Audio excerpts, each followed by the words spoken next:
Welcome back to Wandering Aimfully, the show. I'm your host, Jason Zook.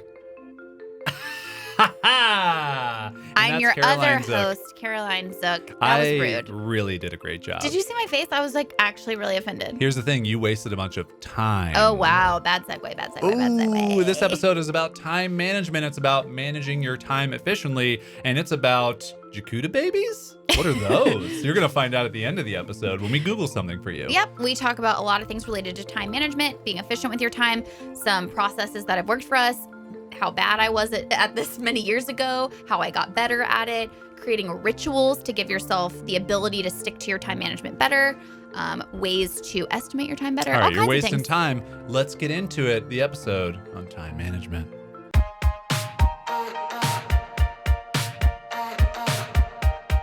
Hey there, we're Jason and Caroline Zook, a husband and wife team who believes life is just one big experiment. This is the show where we share our journey as we figure out this ever-changing thing called life. We cover topics like running a business, traveling the world, and clawing our way out of debt, all with the hope of inspiring you to live, work, and create with more intention. Life might bring its twists and turns, but when you know who you are and what you want, you're never really lost. Welcome to Wandering Aimfully, the show. And it begins. Very apropos for this episode. That's what I was going to say. Because we have a timer. For a time management episode. All right, babe. Let's talk about it. Let's see if we can manage our time. Let's do it. Hurry up. Go. You don't need to hurry. No, we don't have much time. Go. Oh, sorry. I forgot. 1, 2, Here 3. we go. I already did Everyone's mine. favorite part of the show. Crisp cold Corona Light Extra draft. What makes it extra? Yeah. I don't know. And why would it be draft? You just opened a can. I don't know. Okay, let's dive into time management here. Okay. The reason why I think this is a fun topic to talk about is when I think about... Because time is a construct which all of us just buy into. What is time? Is because I think that managing, specifically as an entrepreneur, but just like as a person in life, managing your time, if you don't get that right, if you don't figure out a way to do that, I feel like it negatively impacts everything that you're trying to do. Totally. And I also think that time management is very subjective to every human and how they live their lives. And so there are a lot of people who can manage their time very differently than how we manage our time, still get a lot of things done. But I think as far as owning a business and working for yourself, there are some things that we've learned that are pretty applicable to other people. So I think we'll share some of those. Totally. And when I think about the word is time management, but... Well, it's 2 words. It's not 1 word.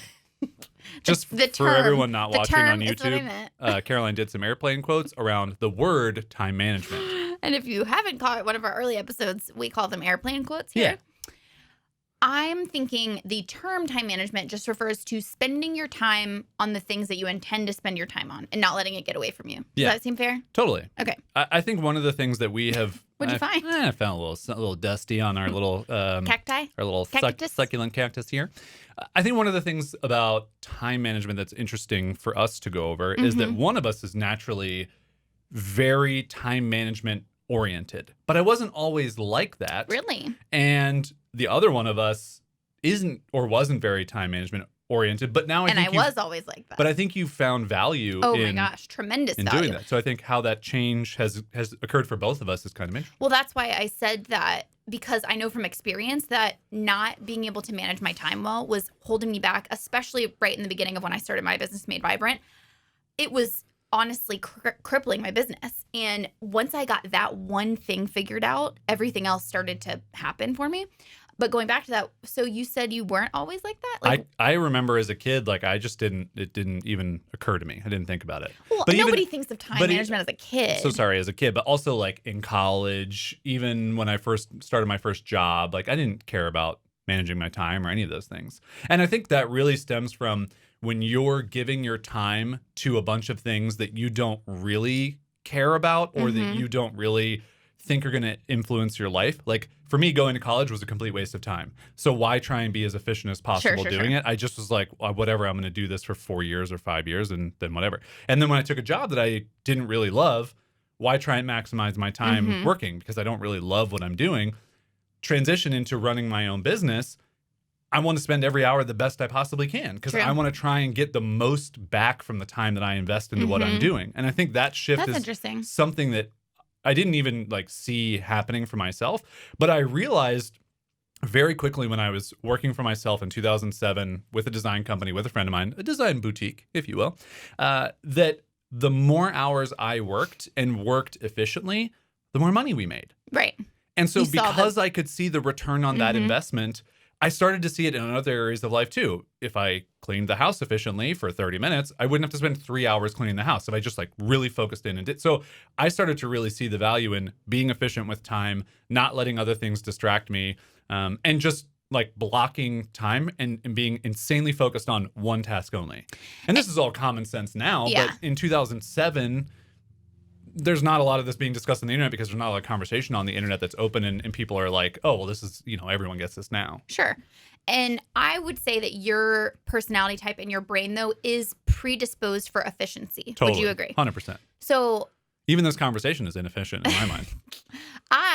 my personality and my brain is predisposed for inefficiency, procrastination. Like procrastination is something that has plagued me what feels like my entire life. Like I can actually even remember moments as a kid, like putting off not getting my parents to sign a permission slip, and so many times me not being able to go on a field trip or not being able to do something because I waited so long to actually just do this one thing. And that's a really weird example, but it just, as I became an adult, I was sort of like, this is a habit I want to break about myself. Can I couch diagnose you here?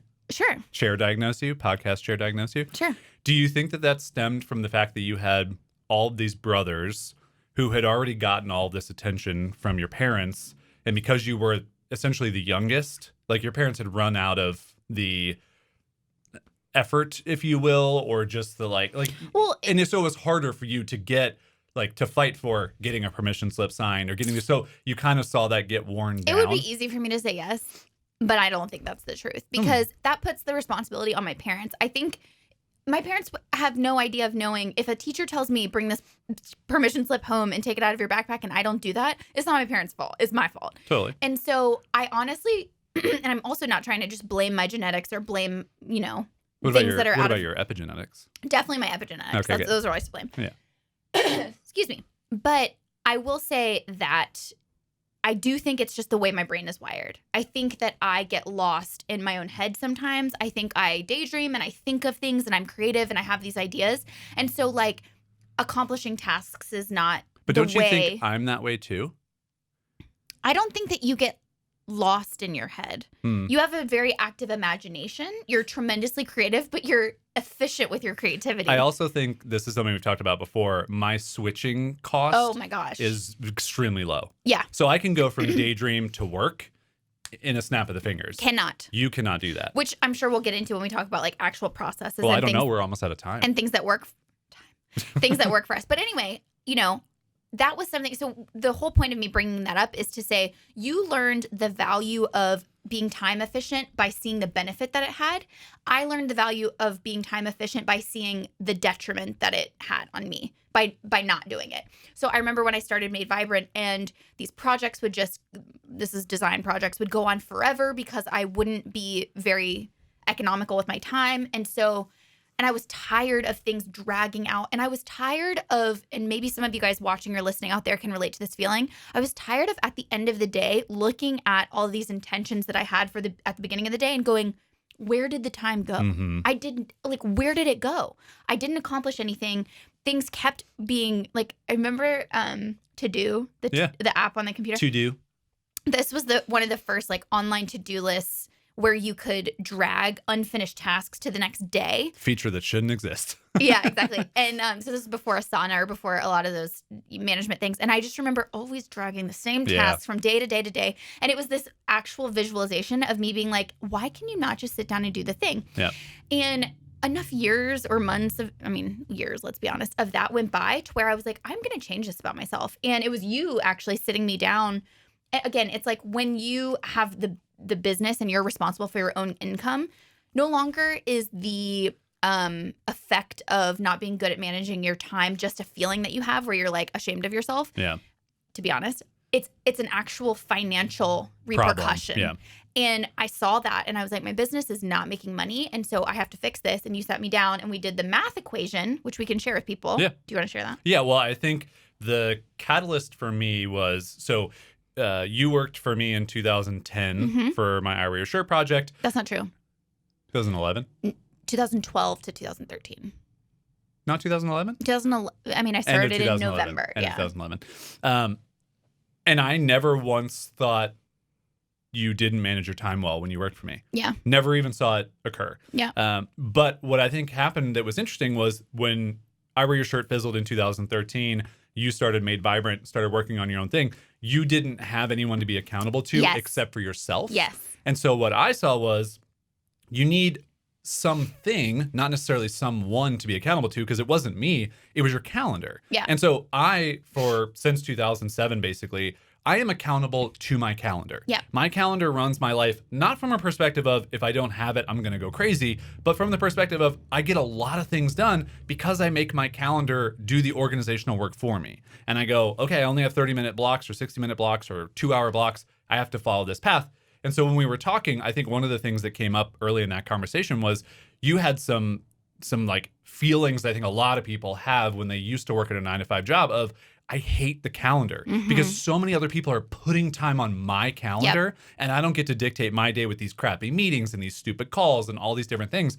And so you kind of avoided the calendar. Well, and the calendar, just to interject there, when you're working for somebody else, a calendar is an expectation. And so I would start my day at an office looking at my calendar and seeing all these expectations, all these deadlines, all these meetings I had to go to, all these things I had to get done that other people were putting on me. And so it gave me this gross feeling every day of like the opposite of freedom, right? Like my hands were tied every day. So people might be able to relate to that feeling, or maybe they've been avoiding their calendar and they can't put their finger on why.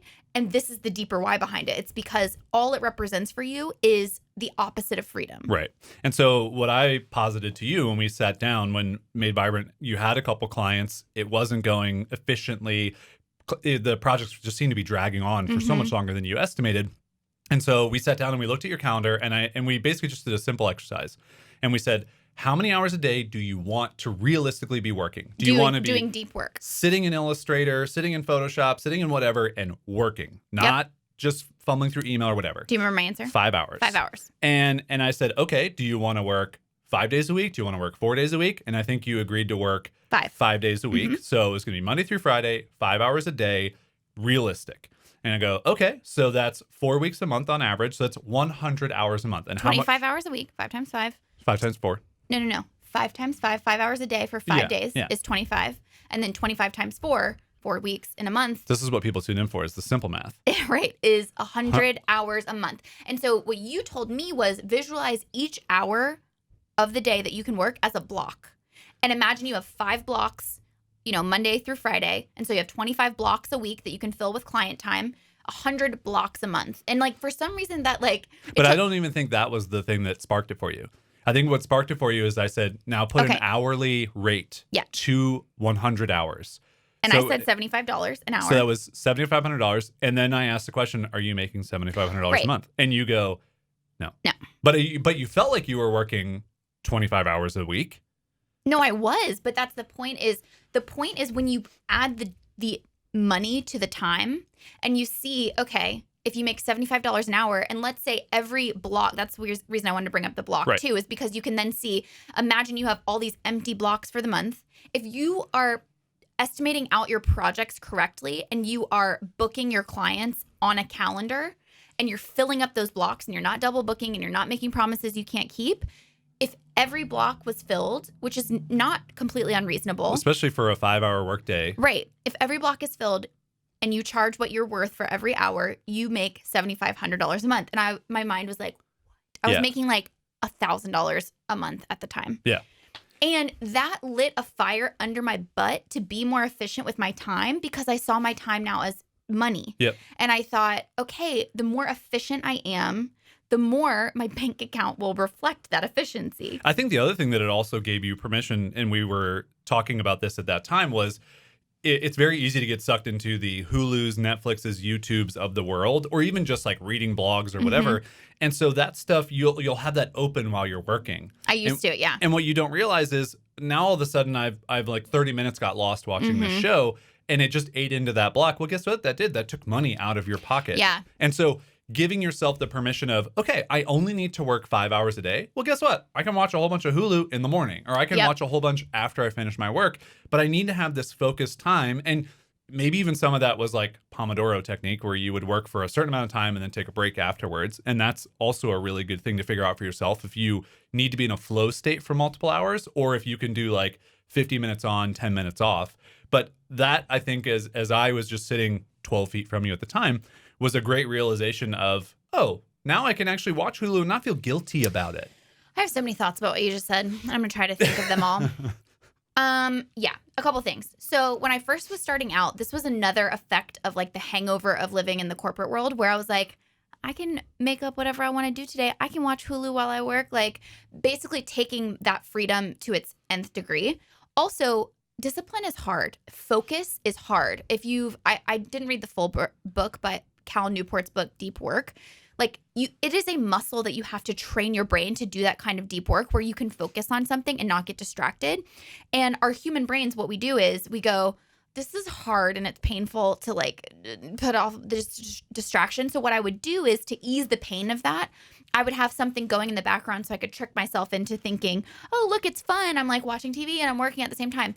Not realizing that, like you said, then things stretch out, and pretty soon I'm working from 8 a.m. until 8 p.m. because had I just focused for that short amount of time, I could have had my full attention on my shows, and I could have watched, that full show on Netflix, Anatomy, all the Grey's Anatomy, all the Friends. And so that was an important lesson. Also, just as you said that, I was realizing I think I've all but broken that habit, and I have a lot of gratitude for that. Like, Yeah, I don't know totally. where that happened along the Well, way. I think I just realized the benefit of efficiency. I think that's it. And I think for a lot of people, hearing the word efficiency and time efficient can feel like, oh, that's for OCD people, or that's for, like people who are neurotic about time. And I think what you don't realize is that when you are more careful about the time that you spend, or when you are more thoughtful about the time you spend, you get more time in return. Absolutely. And that was another point I wanted to bring up about the calendar that you were saying is when you are working for yourself, one of the biggest time sucks is just the indecision about what to be working on. And what I've learned that the calendar does is if I spend 15 minutes being thoughtful about how I want to spend my day and putting things on the calendar, and that includes calendar, and now it includes my little digital planner, which is fun for me. If I spend those 15 minutes being thoughtful, then I don't have to have that indecision throughout the day of what should I be working on. I already did that work for myself. And so the calendar becomes, this intentional guide that allows me to just get stuff done throughout the day and not go, what should I work on now? Or blah, blah, blah. It's just like, it's almost a relief. Yeah. I think one of the really important parts of time management that I would hope that we could help people with who are listening to this is to understand that whenever it comes to figuring out how long something might take you to do, is to not guess and then stick with some random assumptive guess that you've made. It's to do the thing, track how long it actually takes you, then reflect that in your client proposal, in your calendar time blocking, in whatever it is that you're doing. And that becomes so much easier for you to then go, hey, I actually know how long it's going to take me to do this because I've learned over the process of, I thought it was going to take 3 hours. It took 6 hours. I thought this was going to take 3 days. It took 2 weeks. And now I know because I've actually done it. And now I can know, okay, can I get that to be a little bit more efficient? And even if I can't, that's fine. But this is how long it takes. 100% when you estimate tasks, multiply it by 2. 100% of the time. Especially in the beginning. Especially in the beginning. Yeah. If you're like me, maybe if you're like Jason, your brain works differently. No, in the beginning, I mean... but multiply it by 2. The perfect example for me right now is, so we have these travel videos that we've started to put together. And we sat on these videos for a long time because we were trying to figure out how we wanted to do them. We wanted to be different. We wanted to be better. And I finally just gave up and I was like, I want to make these simple. And so we put our own constraints and limitations, shout out to the previous episode, to do, these are going to be 3 minutes long, these travel videos. So it's whatever I can fit in 3 minutes. We're going to have no talking parts that we would have to record and do other things with. We have a bunch of clips. We have a music track that we're going to do. And instead of going, oh, I'm going to give myself 3 hours to work on this, I sat down and I said, I'm only working on this episode or this video. How long is it going to take me start to finish? Let me start tracking my time. 2 hours is how long it took me. Yep. And now I you know. it's going to take me 2 hours. And we talked about it on a walk. 30 minutes of that was finding the music for it. And then you're better at finding music than I am. So you're probably going to take that over. So I can probably get these down to an hour and a half. Yep. And now I know, hey, if I'm going to film or edit one of our travel videos, it'll take me an hour and a half. Yep. Now I know that. I couldn't have just made that time up from the beginning. I had to do the task, understand how long it took, and maybe I'll get faster over time, but that at least is the time block that I'll need to create this project. And so I think for anybody making anything, is to do the thing, track it, try and be deep work focused on that thing only, then use that going forward and see if you can get better. Yep. So the other thing that I wanted to bring up with time, and this more applies for somebody who's like me and not necessarily you, because like you said, your switching costs are very low. So you can slide right in from emails into a focused task. I can't. I have to fill my bucket up. I've learned I have to fill kind of my creative and my personal energy bucket up first if I'm going to have the mental energy to do a task for a long period of time. So I now have a morning routine but we imposed a constraint even on that, which is as early as I want to wake up, I can wake up. But at 10 o'clock, I have a hard deadline to come to you and we have a short meeting, and that's when my like work day starts. But that means that if I wake up at 8, I can have my breakfast, and from 8 o'clock until 10 o'clock, I can do my art downstairs in my studio. I can watch YouTube videos. I can drink my coffee slowly. I can read a book. I give myself that time, and I've been doing this for like the past month now, and it has been immensely helpful. Yep. And what that does is when I sit down to work at 10 o'clock, I feel at the top of my game. I don't want to go look at notifications. I don't want to go scroll Instagram because I'm so excited to get to work, and I'm so like just my well is full. And so I would also just say about time management, be honest about what you need before you dive into something where you're going to have to be in this very focused state. Yeah. And that, I mean, it's the same for me just on a smaller phase of making the coffee in the morning and making breakfast, is that sometimes I'll be really excited about something, or I'll know that there are some emails waiting for me that I wanted to check, and I'll do that before making coffee. And it just, my whole day is like off after that. Yep. But if I start the other way with like a little routine, something that's not work related, I'm not reacting to anything, I'm doing something for myself, then 10 to 15 minutes later, I'm charged up and I'm ready to go. So I think it's really interesting just about creating rituals for yourself. Yes. Trying to find ways that you hack your own thinking or your own processes or your own way of working.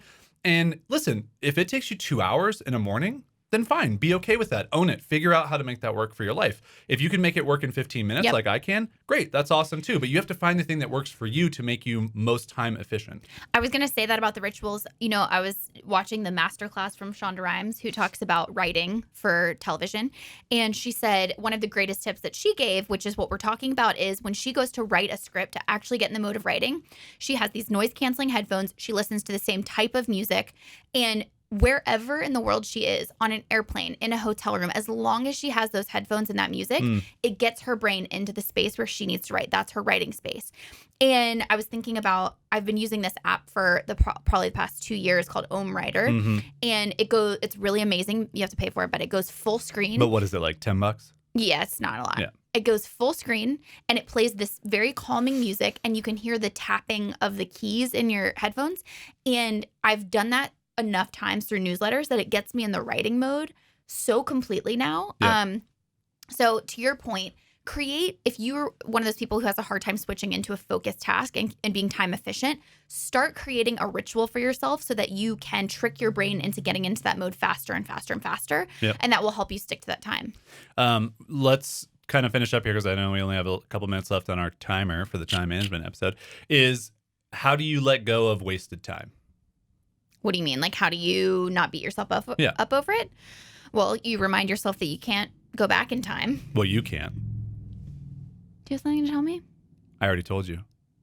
I can't. Yeah, I mean, I've over the years tried to get out of the habit of beating myself up over anything, but you just go, I'll do better next time. And I think this goes back to the advice I give a lot of people, which is if you're bad at time management, don't try to put this expectation on yourself that you're going to do a 180-degree turn and suddenly become the most efficient person that ever lived. The advice I always give people is think of rotating 10 degrees at a time. Well, we said, what, 18, not 180? 18, not 180. Yeah. 18. Think of rotating 18 degrees at a time, not 180. So you're just shifting, you're getting a little bit better over time. That's the whole point. And so, maybe you start with like creating that ritual, or you just say, maybe I'll start by estimating my time better, or I'll start by tracking my time. Just choose one thing to start with to try to get better at it. And then, don't beat yourself up if you, at the end of the day, are like, I didn't accomplish what I wanted to accomplish. Every day is a new chance to get better at it. This is marriage brain, because I soft pitched this up to you, wondering where you would go. Did and you I was think hoping, I would go to 18? I was hoping you would. Really? Because we talked about that last 2 years ago, I think is when that I know, but we haven't talked about 18 not 180 for so long. No, because, we don't need it, which is, I think, the important thing. I still need it. But I think for a lot of folks, it's just a really good, simple thing to think about of, I feel like I'm wasting a lot of time. I got to change everything. I got to do a full 180. It's like, no, you don't. You just have to change a little bit. And it's also, as this episode comes out, we're a little bit past the new year now. But so many people want to like uproot your entire life and redo all the things in the beginning of the new year. And you don't have to do that. You can just make little changes that make incremental differences in your life. And I think when it comes to managing your time, getting better at that, getting more efficient, don't try and do everything. Don't try and create a whole new system for yourself. Start small. Start with especially the morning routine. Start with the 18, not 180, focus on things, and you will get better at managing your time. 100%. I think also it's kind of funny you talked about the Shonda Rhimes thing with her noise-canceling headphones. My number one track that I played, or number one album that I played on Spotify last year, was Tron Legacy, the soundtrack, because it's what I write the best to. And I was writing my book and a bunch of other things throughout the year. And it was fun. It was like 45 full track or album plays all the way through. Makes sense. Funny. Yeah.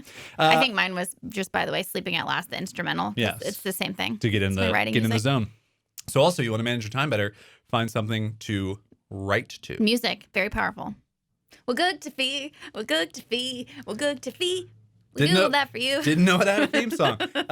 Today's We Googled That For You, which is a segment where we find something and we Google it, and now you walk away and you learn something from this episode besides the thing we just talked about. We're basically like Siri, but better.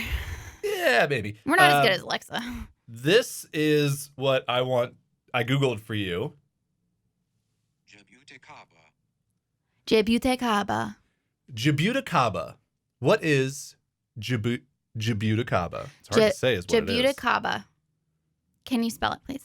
No. I mean, Why? I can, but it's not going to help you. We'll just try. Jabuticaba. Does that help you? That filled it all out for you? Jabuticaba. Yeah. It is a language. Okay. That only 23 people in the world still speak. Where do they live? It's an endangered language. Where do they live? The Maldives. Maldives. Wow. We're going to go visit them. The Jakuta. Jakuta babies? We're going to go see the Jakuta babies. The Jakuta babies? Jabuticaba. Where are you going? I was trying to say this word. Jabuticaba. Jabuticaba. Jakuta babies. Jakuta babies. What is it? Jabuticaba is the 4th rarest fruit in the world. Really? Yeah. I said endangered. You did. It's a rare purple-colored fruit native to southeastern Brazil. Unlike other fruits, it grows on the trunk of a tree, kind of like grapes grow on a vine, but like on the trunk of the tree. Whoa. So here's what it looks like. It looks like bugs on a tree. I'm gonna be honest. I'll show this on YouTube. If you're listening, you can't hear it, but I'm got a close up for you so you can see what it looks like. It looks like bugs. It's kind of funny. The whitish pulp of Jabuticaba is very fragrant and sweet. The fruit is mainly used in baked products, jams, and wines. It can also heal diarrhea and asthma. Wait a second. It can heal diarrhea and asthma. Yes. It's the all-in-one cure, Jabuticaba. I don't believe it. Hey, do you have diarrhea and asthma? Upset stomach and asthma. Jabuticaba. That's what they needed. I want to go. Can we just start something called Jakuta babies? Jakuta babies. I want to let everyone know that my intention for the We Googled That For You was, why are there 24 hours in the day? Because it's time related. And that's how you got there? No, that was so difficult to explain the answer to. It's actually really, really difficult to understand why there are 24 hours in a day. Well, isn't the answer just that's how many hours it takes for the Earth to revolve on its axis? Nope. No, I looked. You can look it up afterwards. People at home, you can look it up too. What were some of the... Oh, just say words that you found. Egyptians counted their knuckles, and there are 12 knuckles on your 4 fingers, and that's how many hours of light there were typically in a day. And then they thought there were 12 hours of darkness, so they thought there would be a 24-hour day. They also created 10 chunks of time throughout the day that somehow added up to 24 hours, which is kind of confusing. But don't you think, here's the thing that we need to talk about. But also if 24 hours was wrong, we would at some point. It's called a leap year.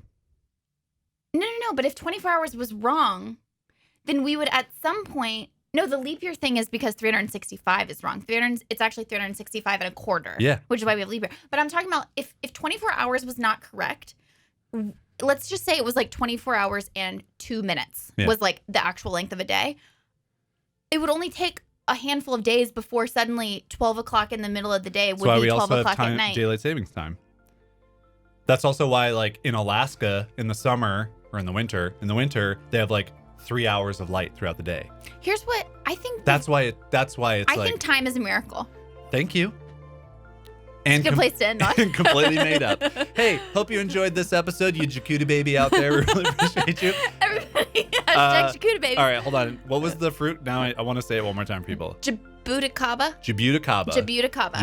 I hope you guys are all really interested in that fruit now. Hope you learned some time management tips from us, your hosts of Wandering Aimfully, the show. Jakuta babies out. Jakuta babies. We'll see you later.